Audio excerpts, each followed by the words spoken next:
Hi learners, and welcome to my channel. Today I have a highly requested topic again, which is something that I find many of the students to be struggling with, that they want to know which are the most important novelists and which are the most important novels from the British literature. Okay, this is surely something which boggles them, and I do understand the confusion, because I do understand that British literature is very large, like it's huge, and whenever you are preparing for any competitive examination, British literature is going to form the major chunk of it.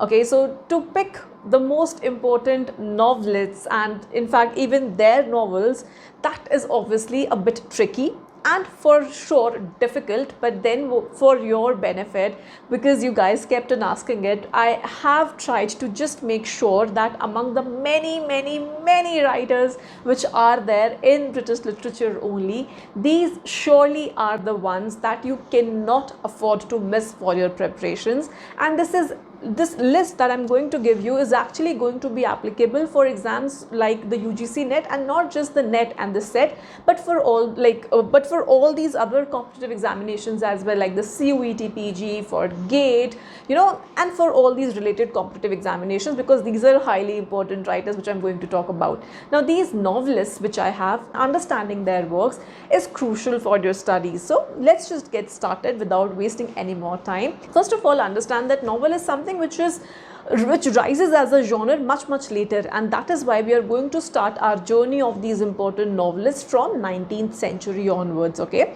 because as a genre बहुत बाद में आया है, it's still a baby genre in that sense. Okay, so the first major writer, a canonical figure which I have for you that you cannot miss, is Miss Jane Austen.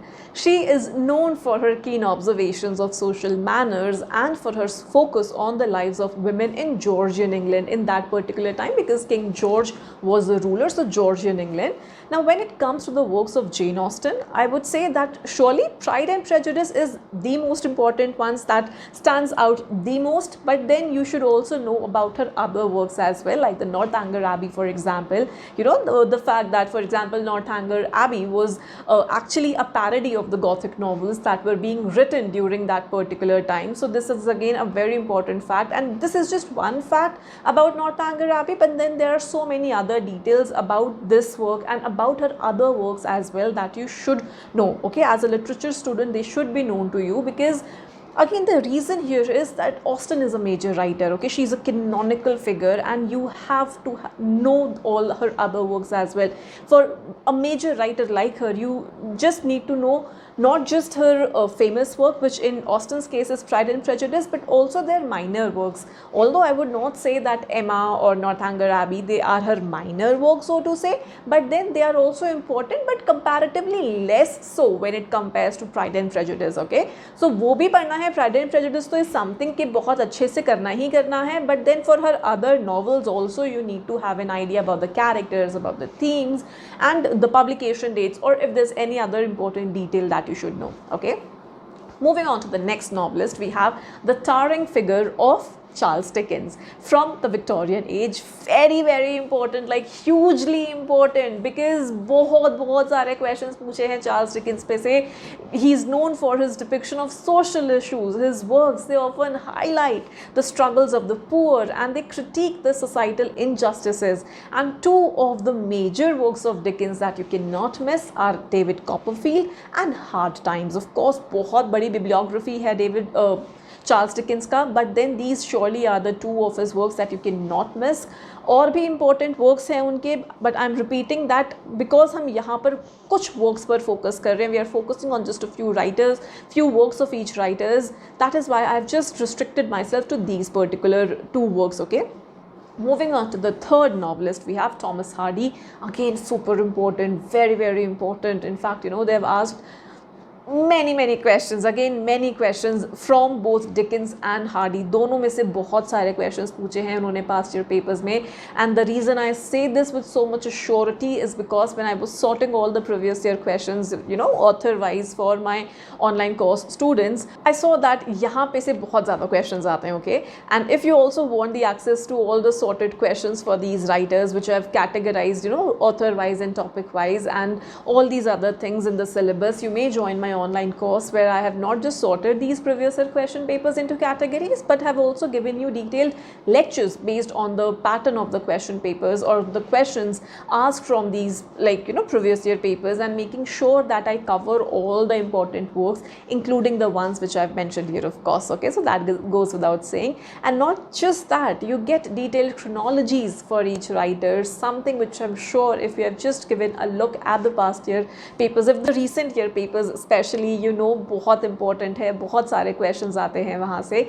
So this is also something which I've already done in my online course. So if you are interested to join it, if you want to join it, just visit my website theankitajain.com for more details, or you can call me on the number showing above and also in the description box below. Okay. Now for Thomas Hardy, I was talking about Thomas Hardy, right? So remember that he was also a poet apart from being a novelist, and in the paper questions are asked from his poems as well. So because right here we are talking only about the novels, I'm not going to talk about his poems here. So as for his novels, again बहुत सारे works उन्होंने लिखे हैं. He has written many works, but two of the major works that you would have to study for Thomas Hardy, one would be Tess of the D'Urbervilles, and this is the tragic novel that actually tells you the story of Tess D'Urberville. That's the name of our woman protagonist here. She's a young woman who faces a series of misfortunes and injustices, and the novel explores the themes of fate, of purity, and the social critiques of Victorian morality. Okay, so this is a very important work. They also have a movie on this, so in case you're interested, you can watch that as well. Second work by Hardy would be Far from the Madding Crowd. Again, an important work and a very beautiful work at that, which follows Bathsheba Everdeen. Bathsheba, she is a strong-willed and independent woman, and her relationships with three different men is also something that you get to see. One of them is Gabriel Oak, second is William Boldwood, and the third one is Sergeant Troy. So this novel, explores the themes of love, of honor, and the challenges of rural life. And again, it has been adapted into a movie. I would highly suggest watch that. Again, it's a beautiful movie, and especially for all you romantics out there, do watch this. Moving on to the fourth novelist in the list, we have another significant woman novelist belonging to the modernist literature. Any guesses here? I'll just wait. Any guesses? If you did guess, do comment below, let me know if you were able to get it. For those of you who did get it right, yes, I'm talking about Virginia Woolf. Woolf is known for her innovative narrative techniques and her exploration of the lives, of the inner lives of her characters.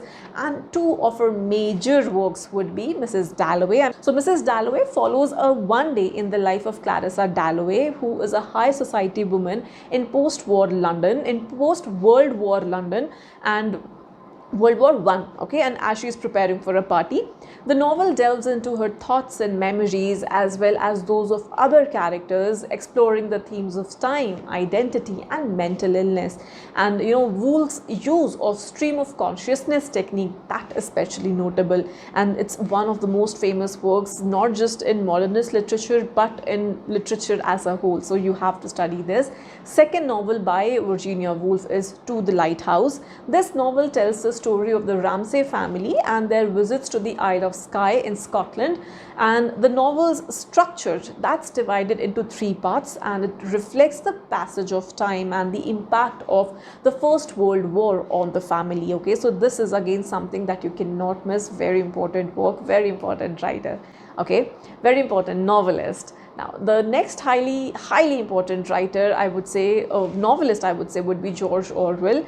And did you know that he was born in India? Let me know the name of his birthplace if you know. Okay, this is something that I would like you to know for sure. Very important point, because if you know, just let me know in the comments below, okay, without googling it. Okay, you do not get to Google without answering here first. And Orwell was a writer and a journalist who is best known for his dystopian novels and his critique of the totalitarian regimes. Two major works of Orwell are one, 1984, which was actually published in 1949. So this is very, very important. It's a dystopian novel set in totalitarian society under the constant surveillance of Big Brother, and the protagonist here is called Winston Smith, who works for the party, but secretly he hates it. Okay, so the novel explores the themes of government control, of propaganda, and the nature of truth. its concepts and terminology, like Big Brother, for example, 2 plus 2 equals 5, and Thought Crime, Thought Police, all these have become so famous, they have become part of the popular culture. Again, a highly important work and a really brilliant one, okay. I have a video on this novel on my channel already, so do watch that if you're interested. Second novel by, again, George Orwell, we have Animal Farm. It's actually a novella, and it's an allegorical novella that depicts a group of farm animals who overthrow their human farmer only to end up under the oppressive rule of a pig named Napoleon. And there's a very famous sentence here, all animals are equal, but then some animals are more equal than others. Very famous. The novel critiques the corruption of revolutionary ideals and the rise of totalitarianism, and it draws parallels to the Russian Revolution that had happened at that time. Okay. The last important novelist for this video that I would want to mention is D.H. Lawrence. Very famous, David Herbert Lawrence, that's the full name, highly important. His works often explore human sexuality, emotional relationships, and the conflicts between individual desires and societal norms.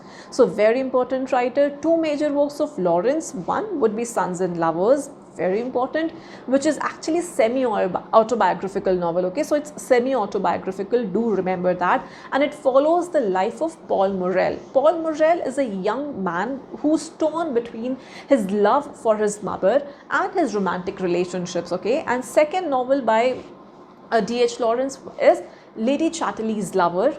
And this again is a highly controversial novel which tells you the story of Constance Chatterley. This is something I would also suggest that watch the movie. The movie has already been made, it has been adapted into a movie, so do watch that. Now, Constance Chatterley, she is this upper class woman who has an affair. So the novel here explores the themes of class, of sexual freedom, and the transformative power of physical and emotional intimacy. So this are all the themes that this novel takes up. In fact, this frank portrayal of sexuality in this novel that actually led to its being banned for obscenity, and there was all this trial that had happened. I talk about all these novelists at length in my online course, so make sure you visit my website to check the details and enroll if you want. You can also download my app and use the free study material and the free mock tests that I provide there, which I'm sure are going to be helpful. Also make sure that you do subscribe to my channel and press the bell icon so that each time I upload a new video, you will be notified for that, so that you do not miss out on these things, because I keep on uploading so much content for my subscribers, for the student community, so that it really helps you all, okay. If you want to get in touch with me, follow me on Instagram and Facebook, join my Telegram to participate in daily quizzes and also to download free PDFs. You can also get in touch with me through my WhatsApp number above. If you have any doubts or any questions or any video requests that you would want me to make, then you have to comment below to let me know. Do let me know if you found the video to be helpful, and in case you did, then do not forget to like, comment, share and subscribe, and also share it with your friends so that you may also help them. So kuch अच्छा कर्म कमा लेते हैं दूसरों को भी help करके, right? I would love to hear from you guys. Okay, jokes apart, I would really love to hear from you guys. I'll take your leave here now. Happy studying.